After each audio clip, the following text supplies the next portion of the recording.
Hi, welcome to my channel. I decided to upgrade my end stops on this 3D printer, and I went with some very expensive 10-cent end stops. Basically these are A134 if I'm not mistaken.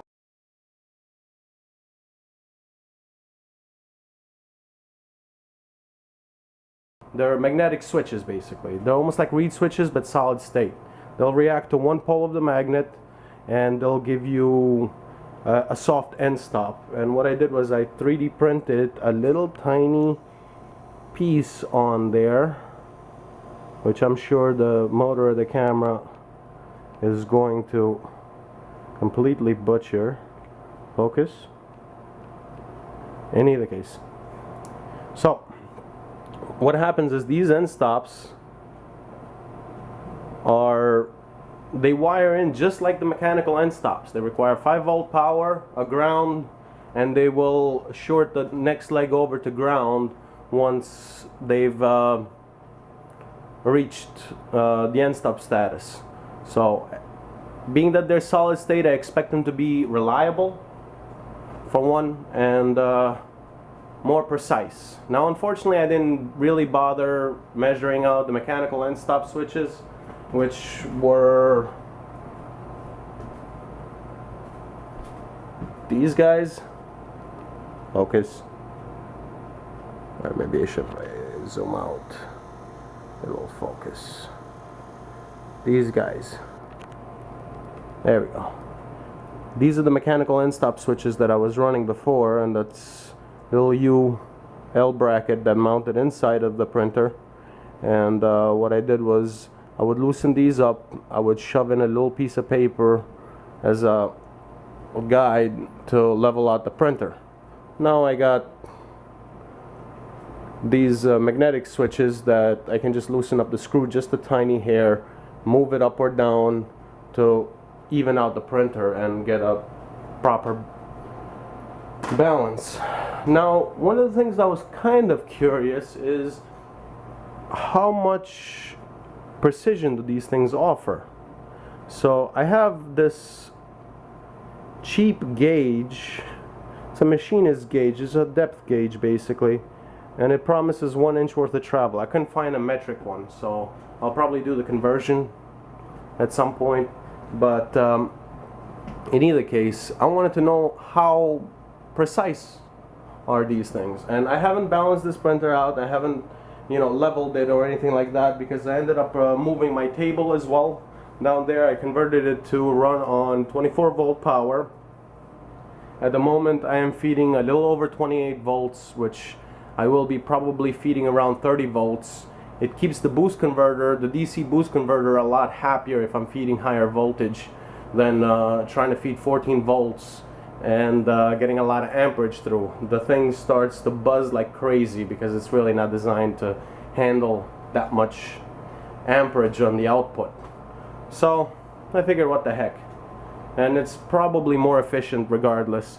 I'll verify that with the kilowatt I have plugged in. Before, at full load with all the heaters on and everything else, it was between 420 and 470 watts out of the wall is what this thing was pulling.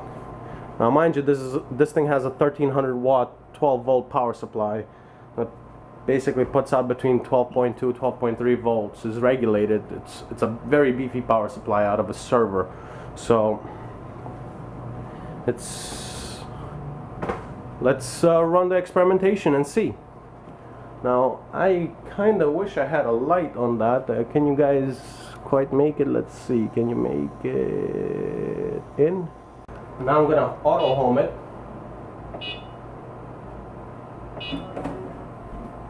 and I'm gonna set it to see what the tolerance is.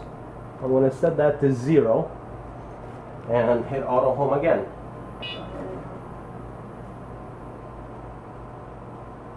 Wow, it's directly at 0.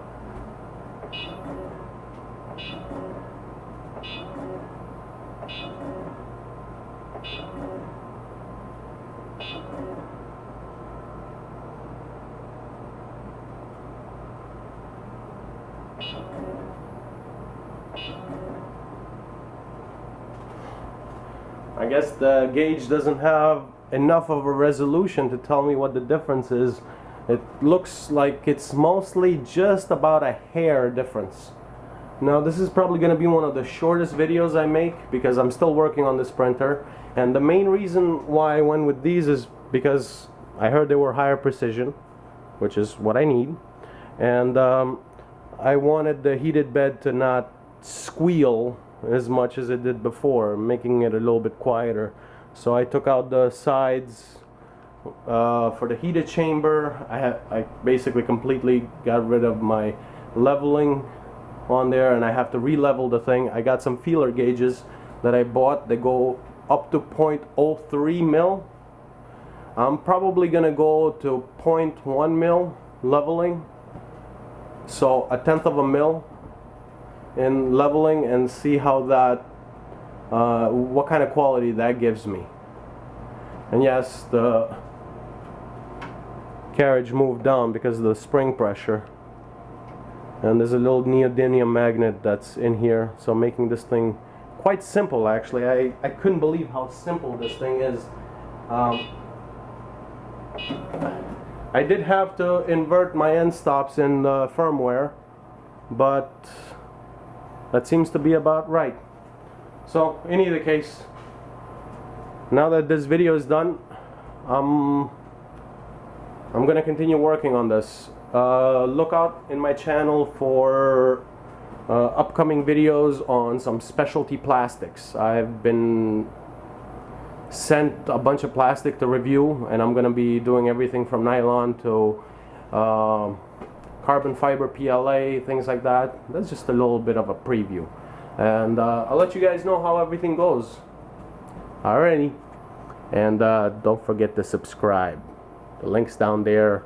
Like it, subscribe it, not like it, leave a comment, whatever you want, just interact. I know you guys are out there, you're watching my videos. Well, some of you are. So come and join the fun. Thanks. Bye.